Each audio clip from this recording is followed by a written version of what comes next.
En el mundo de hoy no es un secreto para nadie que las grandes potencias tienen sistemas ferroviarios bien estructurados y que parte de su éxito comercial y económico se debe a los trenes, ya sea para el transporte de carga o el de pasajeros. Y hubo un momento de la historia de Colombia en el que el tren era el complemento ideal para el transporte fluvial. Infortunadamente, más temprano que tarde, esa visión se echó a perder. Lo más difícil para poner en funcionamiento este sistema masivo de transporte eran las agrestes condiciones topográficas colombianas, la diversidad climática y las aspiraciones de los estados federales que imponían su criterio regional antes que el interés nacional. Hasta mediados del siglo 1850-54 que se hizo el primer ferrocarril, que fue el ferrocarril transoceánico para cruzar el Istmo de Panamá. Sin embargo, con la llegada del presidente Petro, la inversión multimillonaria en el sistema ferroviario se incrementó, lo cual obedece a que para lograr los objetivos de su plan de desarrollo, el sistema ferroviario es trascendental para conectar los territorios apartados entre sí, pero sobre todo conectarlos a los puertos de Santa Marta y Buenaventura. Pero en esa tarea el Ministerio de Transporte es fundamental, al igual que socios comerciales como China. Pero dejemos que sea la ministra quien nos detalle el avance en esta materia. En Colombia tenemos más o menos 3.533 kilómetros de corredores férreos que abandonaron, que dejaron morir o que mataron con el tiempo porque había otros intereses. Mientras que los países productivos desarrollados conservaron e hicieron crecer sus trenes, aquí los dejaron en el olvido. Vamos a conectar el Atlántico con el Pacífico por trenes, Santa Marta, Barranquilla, Cartagena, para que salgan productos por trenes con Buenaventura.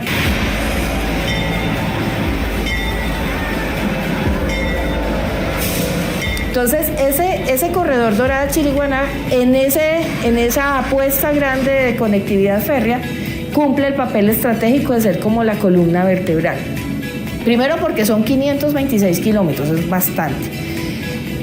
Y segundo porque justamente es el pedacito que ayuda a conectar el centro del país en carga con ese corredor a Chiriguaná, que en Chiriguaná se conecta hacia Santa Marta. Además del sistema férreo, entonces también trabajamos sobre la lógica de intermodalidad. Por eso aquí no corre peligro el transporte de carga tradicional por carretera, porque ellos, digamos, también van a ayudar a alimentar toda esta cadena logística. También cumplen un papel para, por ejemplo, llevar carga a La Dorada, para llevar carga de municipios de la región hacia Bogotá, hacia Cali, hacia Medellín, hacia las grandes ciudades donde también se despacha carga hacia los puertos, y porque son complementarios. Un dato que no se muestra en los medios, que no lo mencionan los gremios en público, porque en privado sí se reconoce que hay una mayor actividad productiva, es que la carga en todos los puertos, aeropuertos y demás elementos de la plataforma logística de carga o de la logística de carga, la carga ha aumentado.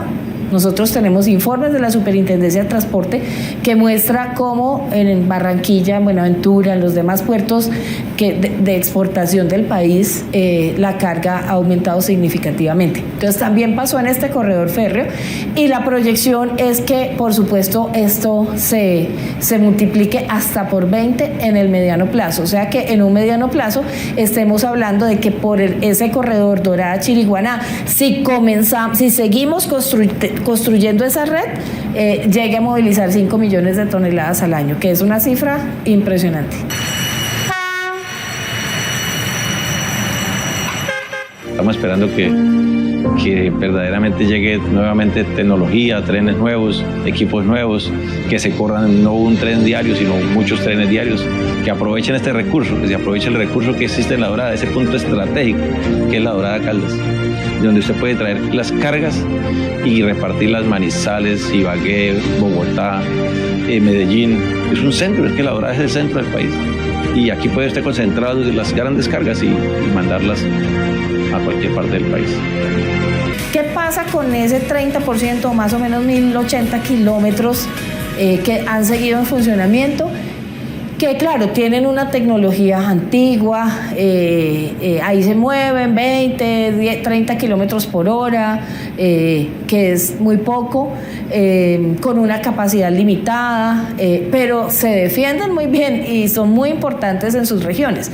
Lo mismo en Bogotá, Belencito, ahí hay una inversión, un contrato de 180.000 millones de pesos que va en 65% de ejecución y se termina en 2026. Entonces, en ese momento, antes de ese momento, habrá que sacar otro proceso para que se siga operando. Pero ahí hay una inversión pública. Y otra inversión que es distinta, no es para la operación cotidiana, sino para volverlo más moderno, es de 156.000 millones de pesos, que es para ponerle unos rieles más potentes, para hacer que se mueva más rápido y que cada vagón por metro cuadrado pues tenga más capacidad de transportar carga. Para quienes dicen que este gobierno no ha invertido en infraestructura para la productividad, les presento, entre otros, estos dos proyectos que por supuesto sí generan esa mejora productiva. Lo que pasa es que aún algunos siguen sin querer ver los trenes y su importancia. Y este en particular es un proyecto de continuidad. ¿Por qué? Porque así se hace infraestructura. Nosotros tampoco nos podemos inventar de un día para otro un montón de iniciativas, no. Los países van madurando proyectos, ¿sí? Hay proyectos que hay que garantizar que se sigan haciendo, y el Regiotram es uno de estos, porque me van a decir algunos, pero es que eso era un contrato 2020, entonces le debemos todo el favor a los que en 2020 firmaron. No, primero, aquí no se deben favores, esto es una obligación del Estado, y segundo, 2020 y estamos en 2025 y no se avanzó en la construcción de ese corredor férreo. El gobierno nacional primero es cofinanciador, ¿no? Primero, eso es lo que primero que hay que reconocer, paga el 70% de los proyectos de esta naturaleza, y segundo, tiene un total compromiso con resolver esos problemas que heredamos, pero que como Estado no tenemos otra alternativa que resolverlos. Y en segundo lugar, logramos, junto con la empresa férrea regional y con la gobernación de Cundinamarca, empezar una etapa que era fundamental y que se había demorado 5 años, que es ya toda la construcción de ese corredor férreo en trocha estándar, un tren moderno 100% eléctrico, que va a permitir que todos estos viajeros de Facatativá, Madrid, Mosquera, Funza, logren reducir en 60% el recorrido.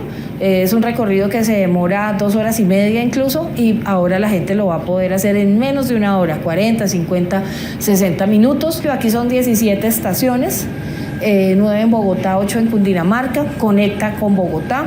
Y bueno, una maravilla, y se va a conectar con los otros modos de transporte en Bogotá físicamente, y ojalá muy pronto en el futuro también seguramente vamos a tener integración tarifaria. Es toda una red que termina conectando esa zona del norte del país, que baja este corredor Santa Marta-Chiriguaná, Chiriguaná-Dorada, que se conecta con el corredor férreo central, que se conecta con Bogotá-Belencito, que entra, digamos que atraviesa la cordillera, que luego se conecta con el Pacífico, Yumbo-Caibalito, que se conecta con el corredor férreo del Pacífico, que además se va a nutrir también con Regiotram, con trenes de cercanías en algunas ciudades, y que hacia el lado de los llanos orientales también tendrá un ramal importante, que será el de Andes-Orinoquia, y la gente del llano quiere que llegue hasta Puerto Carreño. O sea, ese es el plan que hay que dejar trazado. Eso no lo hace solo un presidente, no lo hacen solo 4 años de gobierno, que es un plan que debe tener continuidad, sea quien llegue al gobierno.